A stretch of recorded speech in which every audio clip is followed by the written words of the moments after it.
application in the pack slot, which is fine. I have some stuff that I will go through, but at any time, you can just pop in and ask the questions that you want. So that's how we're gonna do it. Right? Okay, so I'm gonna cut these next few slides really short to just say that this product Tolvera is from Corteva. It's probably gonna be available next year. It has two products in it, sulfurylate and bromoxynil. So it's kind of similar to Husky, but there's going to be a couple of benefits to it. One is it has rash activity on specifically foxtails. So it will control group 1 and group 2 resistant foxtail. That will be something new, which will be a huge benefit to us. The other major benefit that I see is it will have a shorter rotational interval. So you'd be able to come back to plant peas and lentils, for example, after applying this product. It has been quite good on kochia, as well as green and yellow foxtail.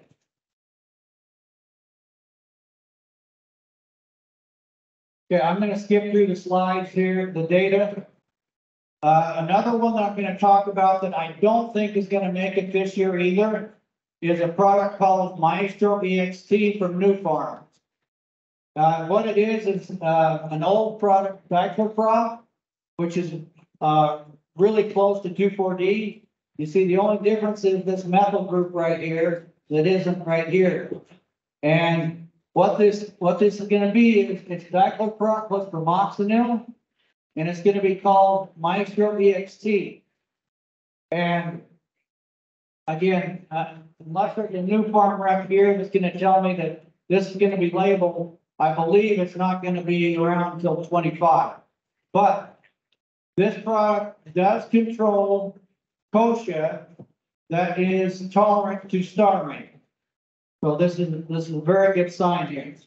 The other point I want to make with this slide is if you look at the kochia size here, this is our years, kochia size. We get 7-inch kochia, we get less control. 6-inch kochia, less control. 1-inch kochia, 99. 3-inch kochia, 93 to 97. So wherever we're spraying 3-inch kochia or less, we're seeing significantly better kochia control. I'm stuck. Okay.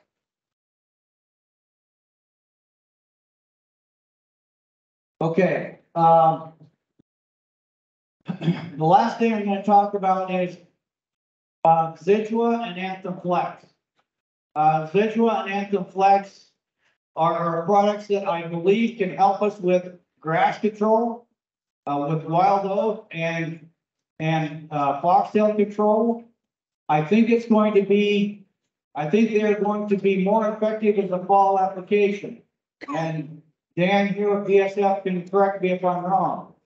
But Anthem Flex is Zidua in name, and it can be used in front of these crops. It can be used fall or spring. If you use it in the fall, it's got to be applied to less than 55 degrees, 55-degree temperature at 4 inches depth, and before the ground freezes. Can be taken with different products. You have to use a higher rated soils with higher organic matter and heavy residue.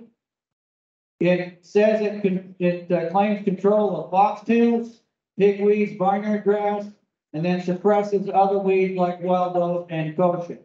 We do see some suppression on kochia. It's not 90% control of kochia, but you're going to get some suppression. Some of the data I've seen, I'm going to skip through here. Okay, Kirk Hallett's data, 2 fluid ounces of Zidua applied fall of 2020, 2 ounces provided 60% control, 4 ounces, 90% control. And at another location, or let's see, no, that's 4 fluid ounces, higher rate. So hard to see in here, but anyway, that's Zidua. We have seen a lot better control with the 4-ounce rate of Zidua than it's labeled from 2.75 up to 6, but that 4 ounce, even 3 3/4 versus 4, we see a difference there. So getting up to that 4 ounce rate really helps on the wild getting over. Okay, 2 last slides are gonna show, and then we can, we'll turn it back over to,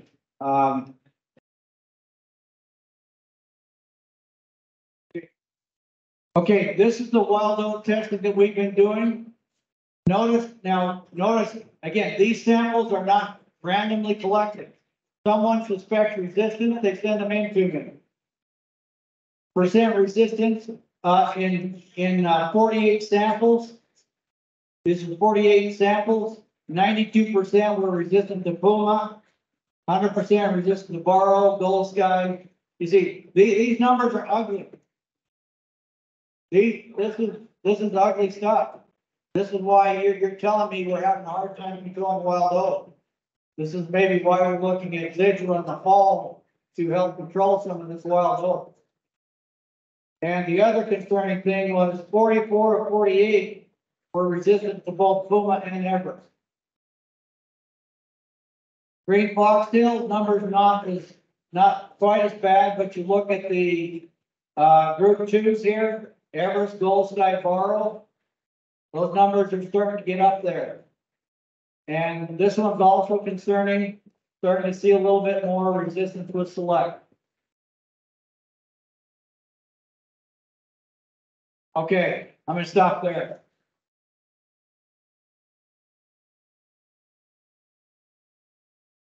So Jason's gonna throw some slides up now. There it is, yeah.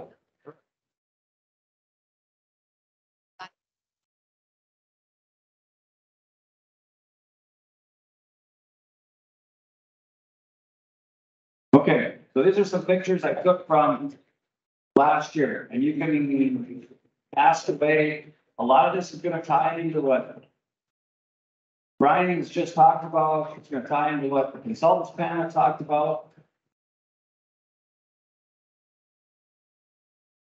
Okay. Here is, this is coming out of 2021, wet fall, lots of regrowth on kochia, went in and did a burn down. And this is the picture I took in the spring. This is using straight paraquat. We just went in and scorched everything because we did not want to see stuff going to seed. The biggest observation I have, this is one field got sprayed, the other one got sprayed in the bad spots.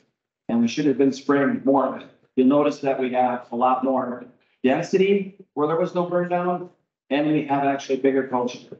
And I think that was a big reason as to what we saw this last year, was size of kochia. And that's, so I'm going to continue to hammer on that. Okay, here's a picture I took.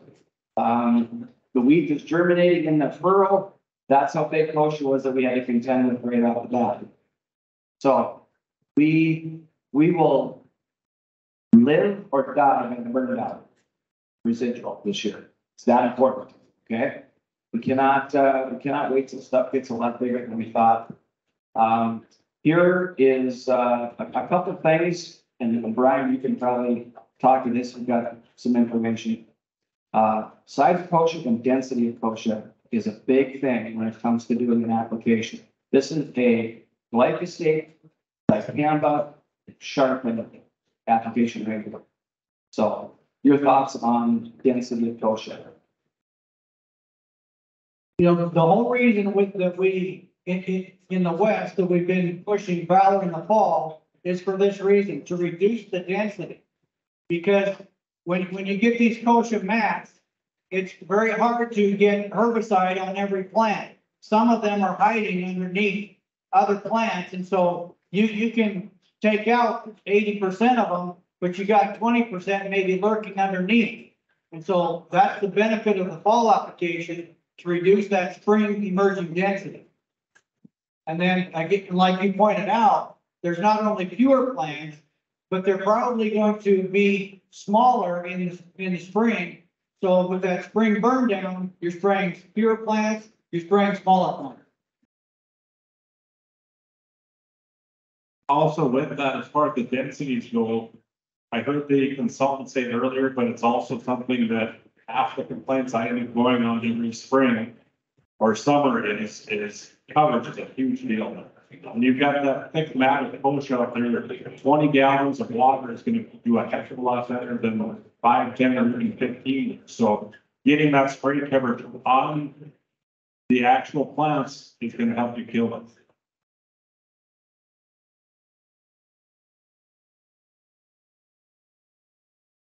I put this back up there. You can see the urea pellets on the ground. This is 24 hours after you apply paraquat. And it is very fast. It is not 100% this year. We still had, there was a slight kosher issue again, even with paraquat. But it was extremely effective on anything that was small, and it is very quick. The reason we were doing what we're doing here is because we also had water on this field. Anybody using paraquat currently? I'd like to see it showing hands what it looks like next year. I mean, and it was a good paraquat spring, right? It was hot. And that's probably the apprehension I think a lot of people have is they don't want to use it in the spring because it's cooler, but we never had that spring. We had a kind of summer pattern.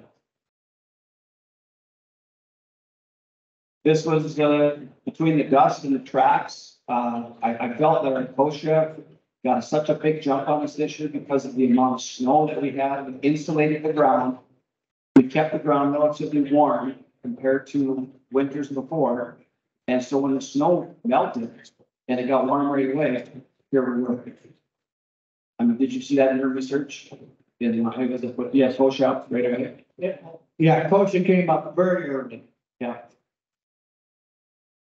Yeah, that's probably what melted the snow with the kochia growing.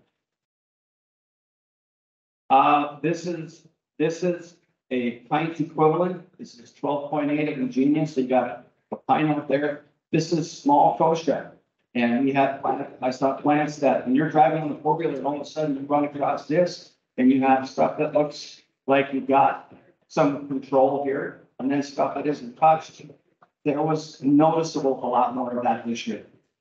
I don't know what anybody else saw, but that's something that really showed up this year. Was like I'm on the phone chatting, I'm getting calls from other consultants, I'm calling them, holy crap, you see this? But yeah, this is not good. It's very noticeable. And this field had a free on. Mark Husa made a comment about the size of cup. I will tell you that this cup was fully loaded that day too, so that's how you have to smell kochia sometimes. But that is not big, and that's got a whole pint of dicamba on it. It's not doing anything with it. I've never seen it. This goes back to the density thing. So over on this side, it's kind of tough to see in here, but basically think of this plant right here as split in half. This side is still green, this side is burnt. This side is burnt, this side is not at the bottom. This is a weed size issue here. This was 20 gallons of water with a full rate of Liberty in Liberty canola, and we had to wait an extra 6 days to get the humidity and the delta T where we wanted it. So our kochia got probably a little bigger, but we had to do it because we were in some dry conditions. I see this a lot with Liberty, is that when this stuff gets big, you get this type of pattern, and that is still going to go to seed. So we have to make sure. That's why there's probably, we can talk today, you see more yellows in front of even Liberty than canola, just to try to decrease this and get that weed smaller.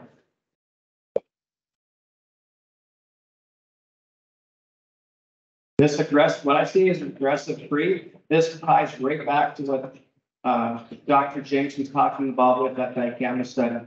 This is a Spartan metribuzin dicamba as a pre. And the difference here is this is 3/4 inch of rain. This is the same field, 1/4 inch of rain.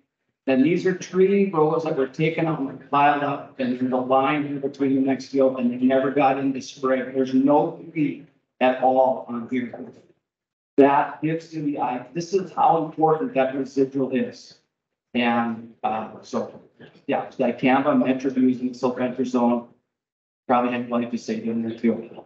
And this, it was just a section of land where the rain came across one part of the field and the small piece. So can't state that enough. Questions on the pre-cut? What rate did you have? What rate of Spartan and Metribuzin were you using? Rate of Spartan is going to be, this piece, 4 ounces. It's going to have a quarter of a pound of metribuzin. The amount of dicamba was 8 ounces. Yep, that will change next year. That dicamba rate is going up.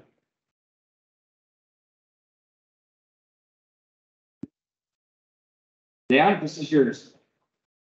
Okay, so this is the, field we had last year, this year. It's something that really, to me, accentuated healthy plants overcome adversity a lot faster than others. So what we've got here is this was actually strip filled with corn, and then they planted and sprayed sharpen.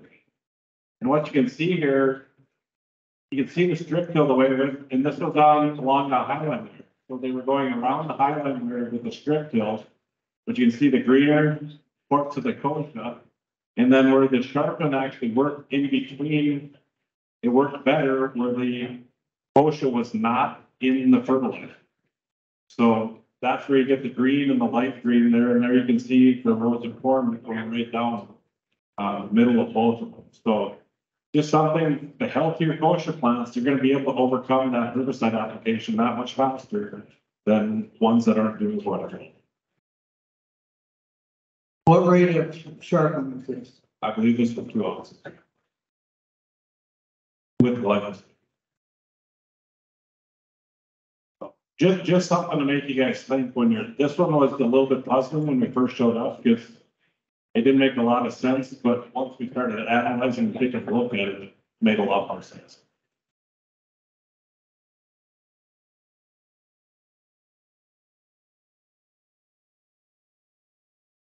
Any thoughts or concerns with kochia? I mean, I have a lot of slides up here. Dr. Jenks has had a lot of slides. Any thoughts or input from the trial on this at this point?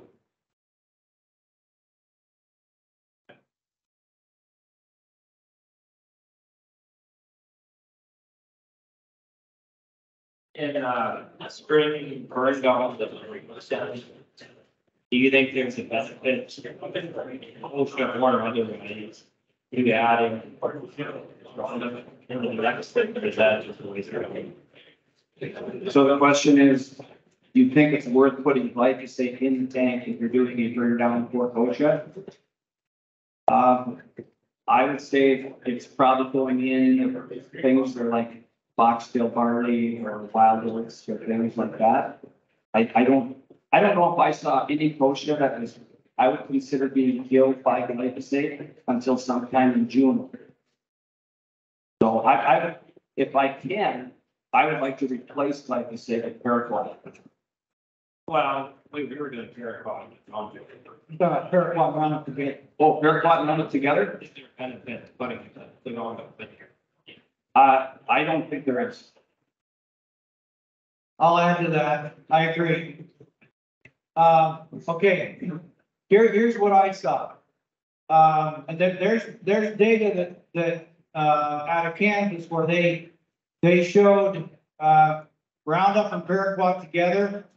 There's antagonism there on the Roundup. The one thing I did see though was that where we had the two tank mixed together, the kochia went down faster. I scratched my head and wondered why that was. Here's my possible explanation. We know Roundup has a lot of surfactant in it. I personally think that the surfactants in the Roundup was adding to the control of the paraquat. And so rather than adding Roundup to the paraquat, I would add more surfactant to the paraquat. I think paraquat burns so fast that it takes away the advantage of glyphosate. So you'll see grasses coming back relatively quick because they get burned so fast that you don't have the systemic slow activity that glyphosate has. Yeah, there's definite antagonism between those two. Now, there's antagonism with glyphosate and metribuzin as well on like foxtail barley. That's a species that you will see antagonism. So if you go out with the Spartan metribuzin glyphosate and you have a lot of foxtail barley, be prepared that it's not probably going to look as good as you hoped it would. Because those two just don't like to play very well together. Yeah, that one's severe antagonism.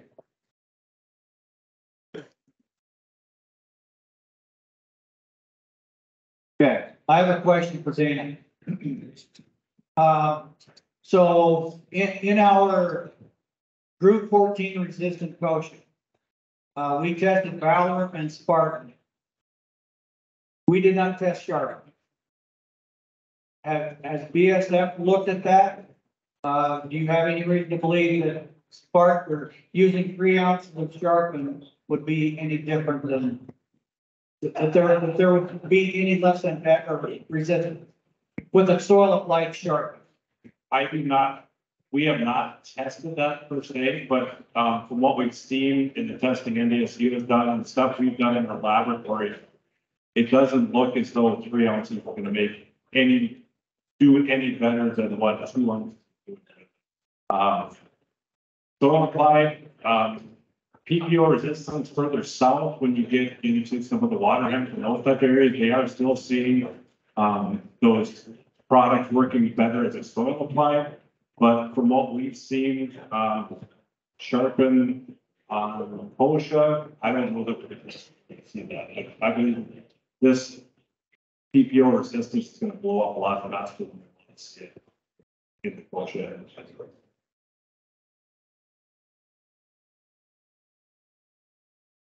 Jason, and back to with BASF here, in Griggs County, we got to deal with water hemp and kosher. That's multiple resistance. And so my contention is, and Jason heard me say this a couple of weeks ago, I think we have to use, we have to go to 2 passes in, like we do in corn and soybeans.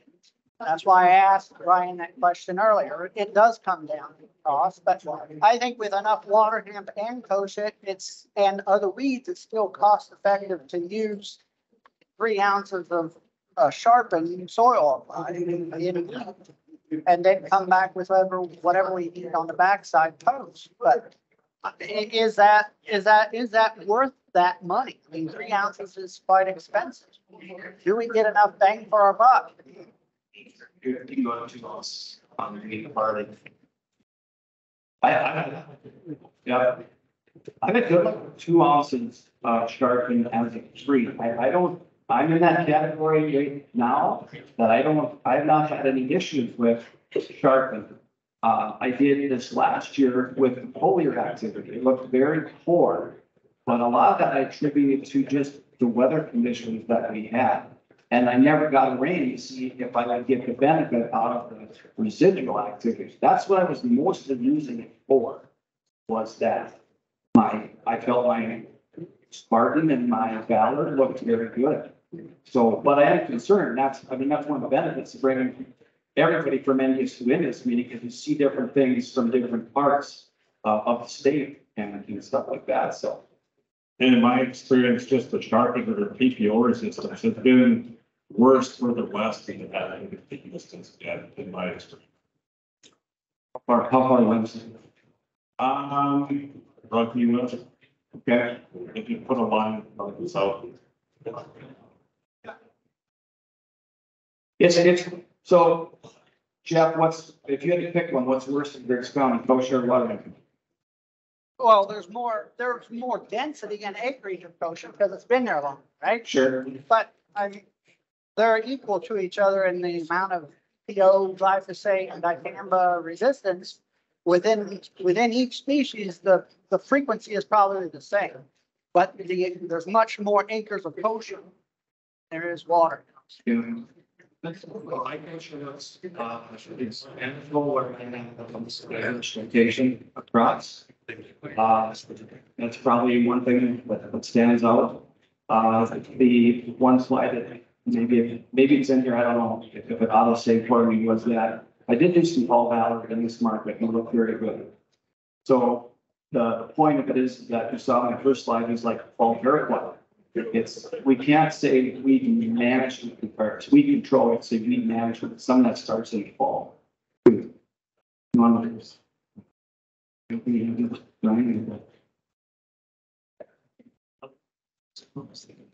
address your too fast question, if I pity the farmer that has both kochia and water hemp. So if you're going out there early enough to get that small water hemp and kochia, you know, say 2 inches. We know the germination pattern of water hemp. You get another rain, you get more water hemp. In those cases, you might need a second. Depending on when the rains come and when that emergence comes. So it may be something you have to consider. Because we all know if we spray 3 to 4 inch water hemp, you're gonna miss it.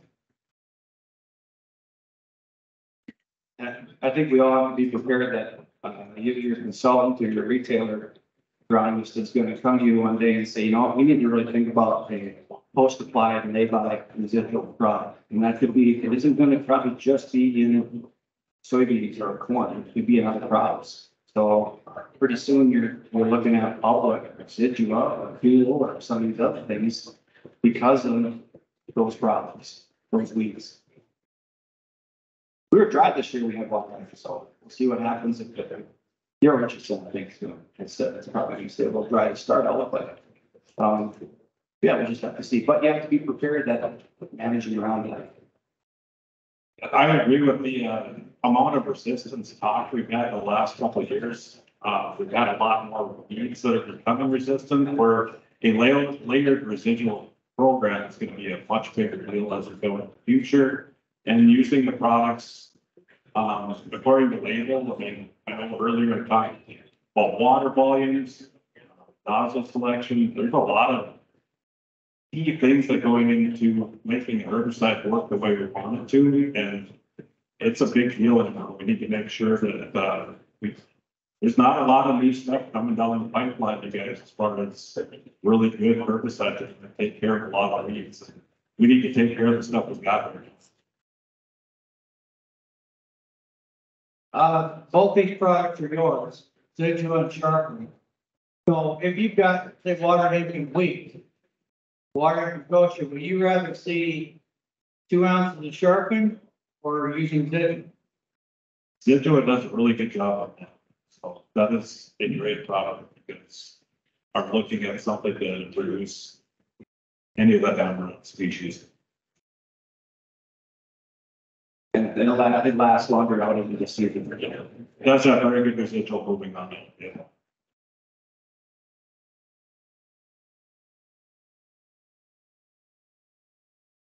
I got a question. It's kind of becoming a tough role with some of these trees. And I hear comments, guys, that my trees aren't been raised and getting benefit out of it. A month later, we get a raise. I think there's still some activity with those trees, but maybe not the biggest baby for your buck. What are your thoughts for that? And I did see some stuff that Joe Ike had put together. I was watching some of his slides, and they had less than a half inch of rain with some of his products. And it seemed like it still probably paid for itself, but it just didn't totally go away. Can you talk about the longevity without rain, some of these trees? And what happens a month later when we finally get a shower? Sure. Yeah, and every herbicide is going to be different in that aspect, and it's in the half-life of that herbicide, whether it deteriorates from sunlight, there's a number of different factors that go into it. But like a product like Zidua, that's good on the soil. Where some of the, like the Doloport and some of those, they actually dissipate a lot faster as time goes on if you don't get that right. There are also some products that kind of reactivate as you get, say you have a rain shortly after you apply it, and then you get another one, say 15 days later, it'll actually kind of reactivate itself and helps with the weed control at that point. So it really is herbicide dependent as far as how long it's gonna sit on the soil. I've got some slides, a couple of years in corn where we put some trees down, had very dry years. You wouldn't expect the herbicide to do much at all. But mid-year, you could see the difference. Even though we didn't have rain, you could just see the difference with where the tree was applied in the size of the corn. Corn was head and shoulders taller where we had the tree, even though we didn't have that much rain. So I think we need to lean toward always using the tree where possible. We do get complaints, my tree didn't work at all. In my experience, typically you can find a stick or somewhere that shows you that it did work. It just didn't work as well as you've seen it work in the past. A lot of instances of that. I would agree with both those statements.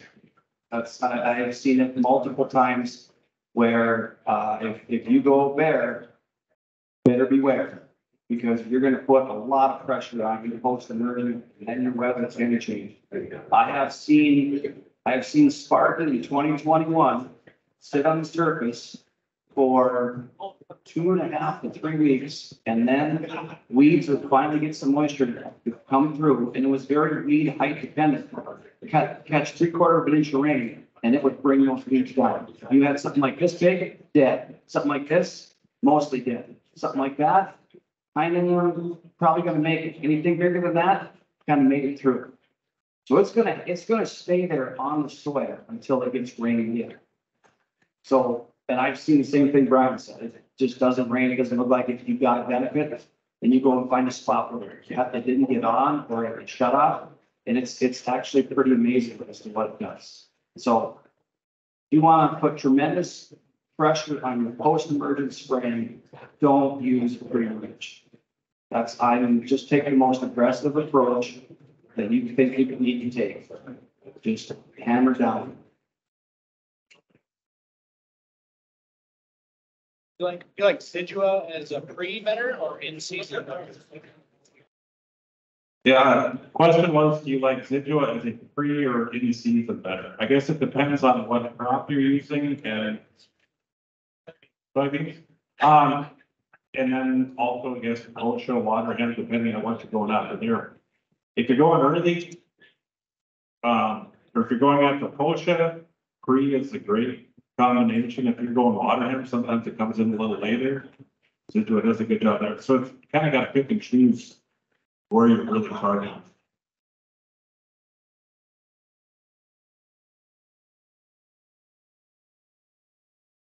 On Zidua?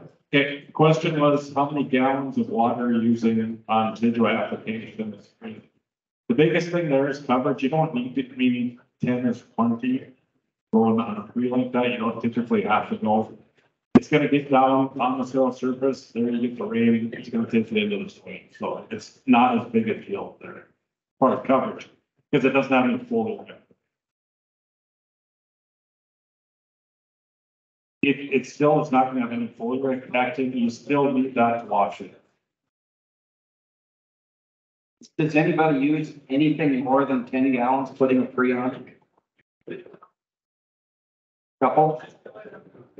From just the residual standpoint, or are you from a burn down standpoint as well? Okay.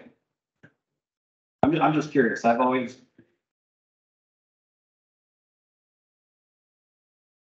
have not seen any difference. Most of it, I would say all of it goes out of 10. Then it's a matter of what nozzle is being used, what's going on. Most of it's a red sprayer. It's an 08 ultra dip. And if it's, I got some exact applies now, and I got, anything, I probably stay away from TTIs and putting free on them. Not that it hurts. If you get it on the ground and it rains, I don't think you're gonna have an issue with that, but I've never had anybody go over 10 gallons. I try to stay away from 5, You have any thoughts on that, Brian? Okay.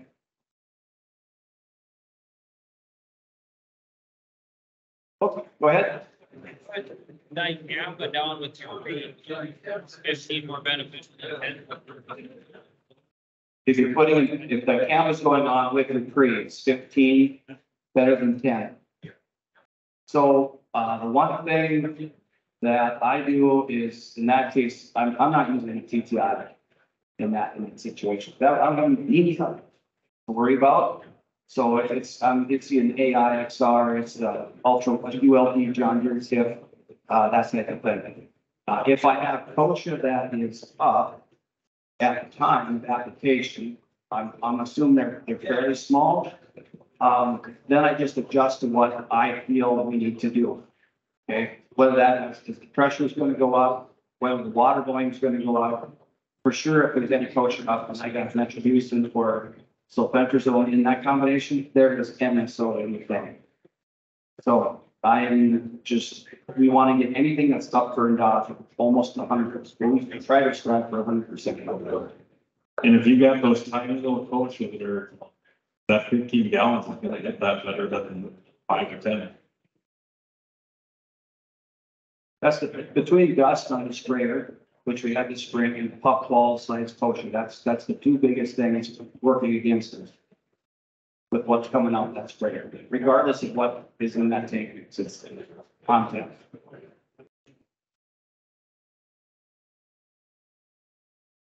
Good news is it's just not kosher, right? We have other things that and this just applies right back to what, Brian had on here before we got on. Between the foxtail and the wild oats. These were a couple scenarios where this is also, it's the same thing would apply if it's to Wheatfield and Everest. And the farther north you go, the tougher it gets. So one of the things I hear a lot more is fall applied Zidua for wild oats, Fargo applied, and then in addition, if you don't have ground pretty crops in the rotation, or as many. Where you got beans and corn, not that big a deal, they're kind of limited to certain spots and areas, just like this.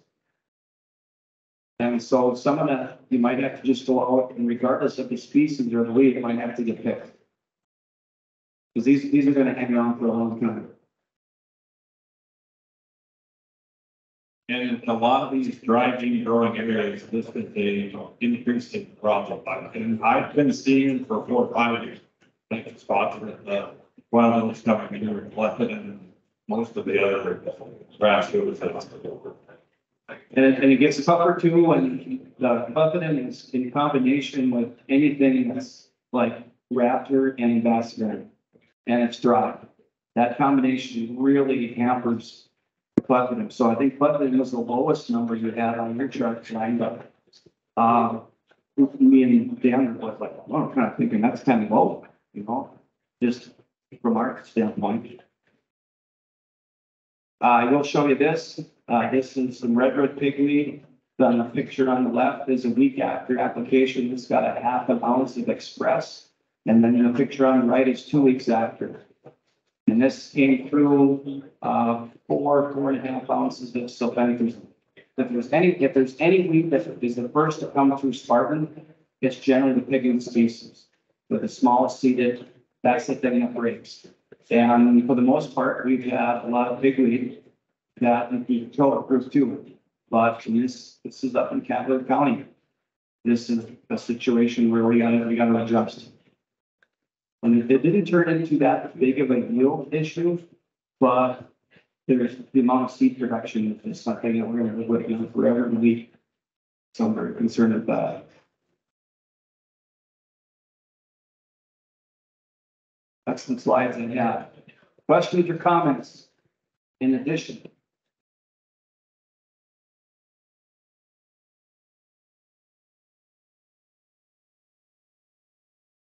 So just kind of review that, because I know wild oats is a huge issue in this area, and especially more in the northeast. So in those situations, it's gonna be tough if you got a lot of folks in there as well. But generally for wild oat, round pretty crops gonna help you. You go a Liberty Link crop, tank mix with Plepidan. Use Fargo where you can. And, if you can take out a flush or two, either with tillage or Roundup, maybe delayed planting, take out a flush or two of wild oak. A fall application. Would you talk about your experience with Vidua and wild oak with the fall application? We have been doing some testing here the last couple of years. We've got it actually down on a fair amount of acres this past fall. But, previous year we did a bunch of side by sides where we went out with between 3.5 and 4 ounces of residual in the fall and saw very good results with that, with the wild oats coming in the spring. Typically, we're gonna probably be in that 80% type of area as far as control. I'm not gonna come out here and tell you that it's gonna be 95 plus. You may get that in greater conditions, but for the most part, you're not gonna see perfect wild oat control with that. Keeping that rate up in that 4 ounce area, we had it up as high as 6, but we did experience some crop injury with that once we got into those higher rates. And at that 2.75, we were kind of the best side. We do have slides if you talk to Scott at any meetings or whatnot this winter. He or any of our BASF reps can get you guys pictures of that. One thing, do not put it on durum or barley. You won't like the results. Do not put it on barley or durum, as you will not like the results. Get too much cropping with those. And that's one of our biggest questions we've been getting this winter, especially as we get over by Minot. Bigger durum growth.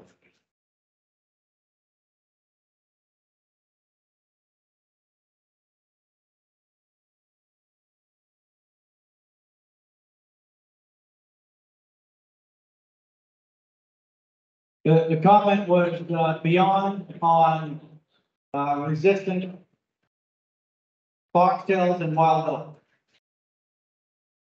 The testing I have done shows about 50% of the samples I receive are resistant to rack. So half the time it works, half the time it doesn't.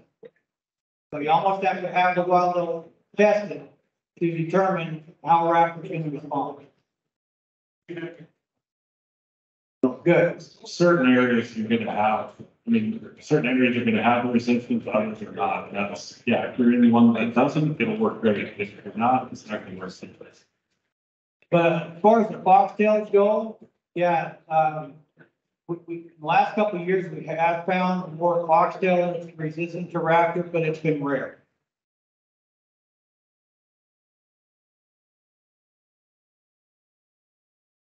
So Jason and Brian, can we make whole farm weed or herbicide recommendations today, or does it have to be done field by field? So can we make a recommendation today versus doing? Across the farm, Across the farm? individual field. Where are we at? You're gonna have to look at every field. Then there's even parts of fields, right? But you have to have a plan so that you can do it. I mean, it's, the reality is it seems like that, we're doing more burned out, right? Scott made mention of that, is that late fall application. Fall is a good time. You can get by with a lot of stuff in the fall that would benefit you in the spring where you're the crunchy coffee. And whether there's a residual in there or whether you're just burning stuff down so it doesn't go to seed. But you have to have a plan. Some of the plants might be big. We've never done this kind of, we've never tried this before. Yeah, you know. That's the way it's gonna be. Yep. Back to your goal show, can you have that with your lunch? Seems like every year you end up with that late flush.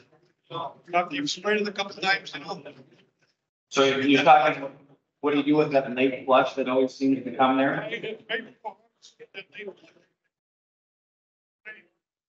Right, so that gets to be, so. Question is that you get that late flush generally comes before harvest. Yep. It's, high enough. I can spray it, but it's not gonna, Yeah. it might kill them. Back. Personally, I've gone away from using anything, if we do a pre-harvest glyphosate, it's just for pre-harvest crop desiccation, speeding up that. Then we will deal with the kochia afterwards. Because what you can use for rates isn't gonna bring any benefit. And so that, there again, I mean, I'm on team paraquat. I think that's just one of them options that you're gonna have to do in order to, in post-harvest, and stubble, to make sure it doesn't go to seed. That's the biggest thing, keep it from going to seed. Think before paraquat goes away. How long before paraquat goes away? Yeah. It's on the short list. There's no doubt. And I don't know if this we've spoken to, but the EPA is going through right now with the Endangered Species Act. And there are many things coming down the pipe that we as consultants, retailers, and farmers need to pay serious attention to. Because they want this to finally be enacted on some of these things. Paraquat, it's going to be, I would say, 5 years or less lifespan. There are, I mean, even as the manufacturer, the stuff we hear coming is, it's not good, guys. There's, it's only good, the regulations and stuff they are putting on farmers, retailers, stuff with manufacturers, it's not getting better. It will only get worse. So the more we can do to help use the herbicides the way we need to, that's the best way to keep control of our weeds. We need to do it now. Which is a transition, so Canada does not have paraquat. We still do, but both of us have diquat.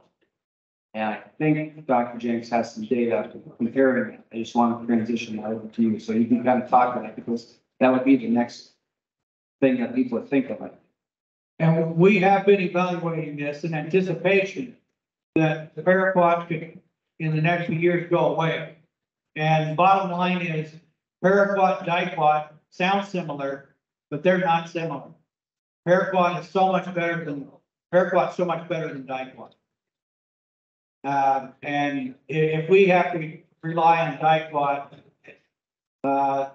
it's going to be a concern.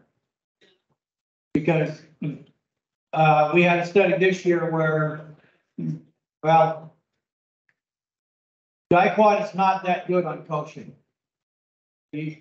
I would say 60 to 80% control with diquat, where you get 99 with paraquat. Diquat is not good on land sport. Diquat is not good on grass. So we need paraquat to stick around.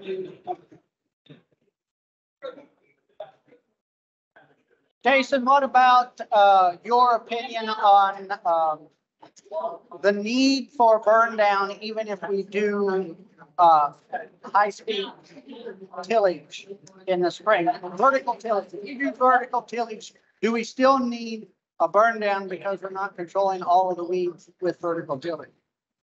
Do we still need a burn down if it's doing vertical tillage? I would say yes. The chances of that happening is almost very small. Just from an operational standpoint, if you are going out there and vertical tilling, you're probably covering urea and the field is ready to go and it's getting seeded. And you're probably coming in, if you're going in, say it's wheat, would you come in and do a burn down and a residual in that scenario? Depends on, right? Depends on what is out there. Last year, the weeds were, I didn't put any pictures in here, I have quite a few tillage skips and how big weeds were, particularly kochia. And yeah, we probably should have, because they were this tall by the time we had wheat that was coming out of the ground. But it's really tough to get all that in the perfect growth scenario. Farmers I work with, if you till, you have a wait period before you come in and do a burn down of the crops up. But it's not as many fields as you think it is. And some of it, I think, is weed species specific. Depending on the piece of equipment, it doesn't kill as many weeds as it looks like it's killing. I'll just put it that way.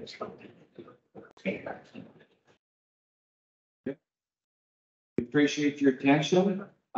Get a hold of us. I think we're gonna be around for a little while anyway, for myself and that, but we do appreciate to have this forum and talk about this topic. So, CCA credits will be up here. Thank you very much.